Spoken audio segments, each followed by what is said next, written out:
নমস্কার।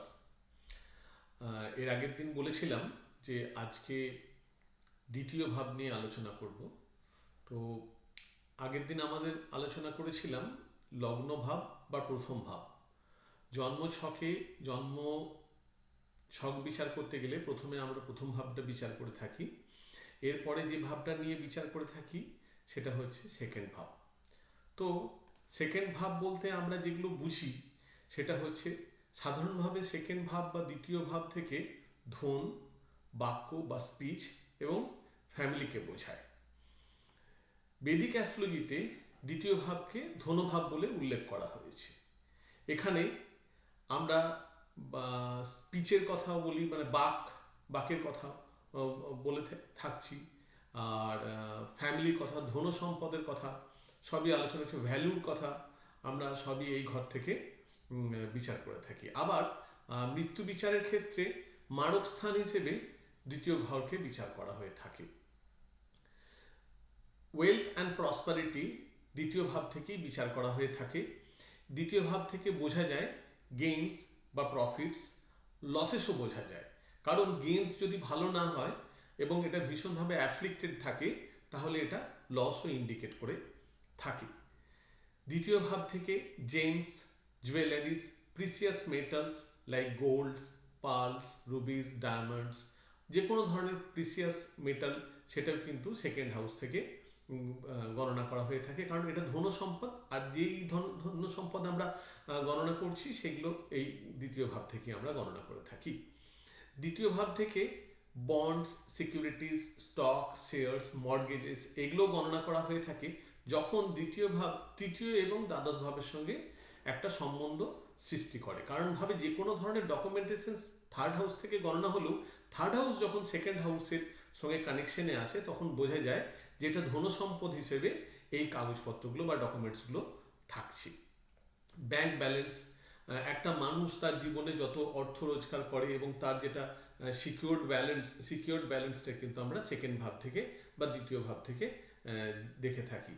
লোন বোঝায় যখন দ্বিতীয় ভাব সিক্স হাউস, সাধারণভাবে ষষ্ঠ ভাব থেকে লোন বোঝায়, কিন্তু যখন দ্বিতীয় ভাব ষষ্ঠ ভাবের সঙ্গে কানেকশন তৈরি করে অথবা 2 and 12 কানেকশন তৈরি করে তখন কিন্তু ফ্যামিলি স্ট্রেনেরও কথা দেখতে পাই। মানে দ্বিতীয় ভাব যখন ষষ্ঠ ভাব অথবা দ্বাদশ ভাবের সঙ্গে সম্বন্ধ সৃষ্টি করে বা কানেকশন তৈরি করে, সেক্ষেত্রে বোঝা যায় যে পারিবারিক সম্পর্কের মধ্যে কলহ বা এই ধরনের লস বা এই জিনিসগুলো কিন্তু এখান থেকে বোঝা যায়।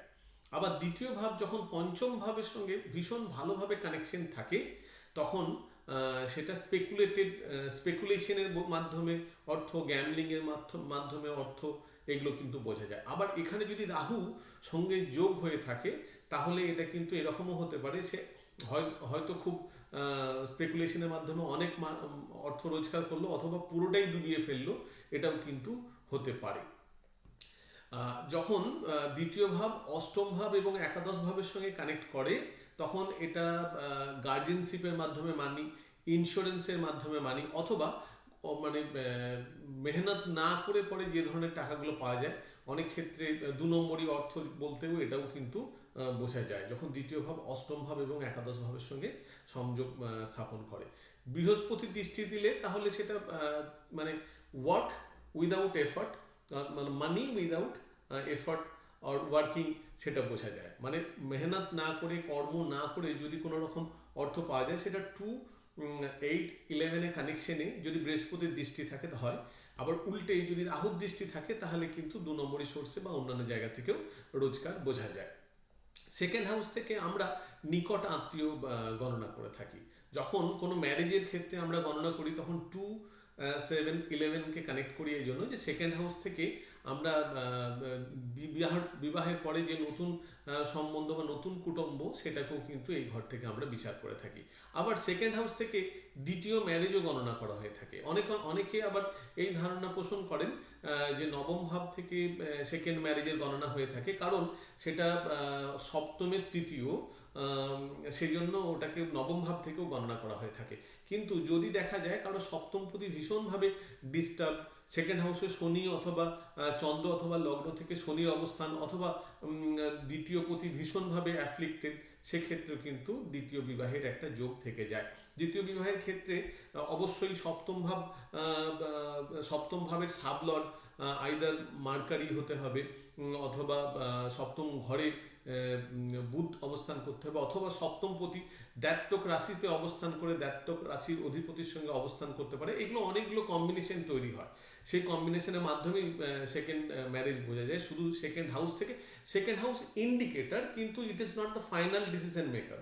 ঠিক আছে, আরও অন্যান্য অনেকগুলো কম্বিনেশন এক্ষেত্রে চেক করে তবে গিয়ে দ্বিতীয় বিবাহের বলা যেতে পারে। তো এখানে আমরা দ্বিতীয় ঘর মানে দ্বিতীয় ভাব থেকে অথবা নবম ভাব থেকে সেকেন্ড ম্যারেজটা দেখে থাকি।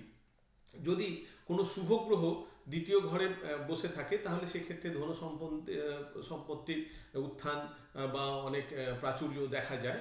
আবার উল্টে যদি কোনো খারাপ গ্রহ বসে তাহলে কিন্তু অর্থের টান বা স্কারসিটি এই ধরনের জিনিসও কিন্তু বোঝা যায়। যদি দ্বিতীয়ভাবে বিভিন্ন গ্রহের অবস্থান হেতু কি হতে পারে, যদি দ্বিতীয় ঘরে বৃহস্পতি এবং চন্দ্র একসঙ্গে অবস্থান করে তাহলে বোঝা যায় যে এটা কিন্তু একটা বড় ফ্যামিলি ইন্ডিকেটর। বৃহস্পতি এবং চন্দ্র দ্বিতীয়ভাবে অবস্থান করলে একটি বড় ফ্যামিলি এবং হ্যাপি ফ্যামিলি ইন্ডিকেটর। আবার যদি চন্দ্র শনি অবস্থান করে দ্বিতীয়ভাবে তাহলে আবার কিন্তু এটা নিউক্লিয়ার ফ্যামিলির ইন্ডিকেটর, বা সেই বাড়িতে অনেক পরে পরে জন্ম হয়, এটাও কিন্তু বোঝা যায়। রাহু আবার রাহু যদি দ্বিতীয়ভাবে বসে থাকে সেক্ষেত্রে বোঝা যায় যে খাওয়া দাওয়ার ক্ষেত্রে কিন্তু বিভিন্ন ধরনের থাকবে, ডিফারেন্সেস থাকবে অনেক, মানে সে কোনো একটি সিঙ্গেল খাবার পার্টিকুলার খাবারে তার তৃপ্তি আসবে না, সে অনেক ধরনের খাবারের প্রতি তার ঝোঁক থাকবে এই ধরনের। কেতু যদি দ্বিতীয়ভাবে বসে, যেহেতু আমরা দ্বিতীয় ভাব থেকে বাক বিচার করে থাকি বা কথার বিচার করে থাকি, দ্বিতীয়ভাবে যদি কেতু বসে থাকে এবং সেটা যদি কোনো মিউট সাইন হয়, যেমন আমাদের মিউট সাইন বলতে গেলে ক্যান্সার বা কর্কট, স্করপিও বা বৃশ্চিক, পাইসেস বা মিন, এই তিনটেকে আমরা কিন্তু মিউট সাইন বলি। এই দ্বিতীয় ভাবে এই সাইনগুলো হয় এবং সঙ্গে কেতুর অবস্থান হয় তাহলে সেক্ষেত্রে কিন্তু মিউটনেসও ইন্ডিকেট করে থাকে, যদি না দ্বিতীয় পতি স্ট্রং হয়, যদি না দ্বিতীয় পতির উপরে বৃহস্পতির দৃষ্টি থাকে বা কোনো শুভ গ্রহের দৃষ্টি থাকে। দ্বিতীয়ভাবে মঙ্গল এবং বৃহস্পতি বসলে তারা কিন্তু অনেক বেশি কথা বলে থাকে এবং দে আর অ্যাকচুয়ালি ভেরি গুড স্পিকার, তারা অনেক ভালো কথা বলে থাকে। দ্বিতীয়ভাবে মঙ্গল বসে থাকলে তারা কিন্তু একটু জোরে কথা বলে থাকে, আর বুধ থাকলে তার কথার মধ্যে পরিষ্কার থাকে এবং অনেক ক্ষেত্রে বুধ যদি অ্যাফ্লিক্টেড হয় রাহু বা অন্য কোনো গ্রহ দ্বারা তাহলে মিথ্যা কথা বলে থাকে। বৃহস্পতি উইজডম স্পিচ বোঝায়, যে যার দ্বিতীয় বৃহস্পতি থাকবে তিনি যখনই কথা বলবেন তার কথার মধ্যে একটা জ্ঞান বা এই ধরনের জিনিস থাকবেই। আর যদি শুক্র অবস্থান করে সে সবসময় আর্টস, সিনেমা, প্লেজার, বিভিন্ন ধরনের প্লেজার নিয়ে কথা বলে থাকবে।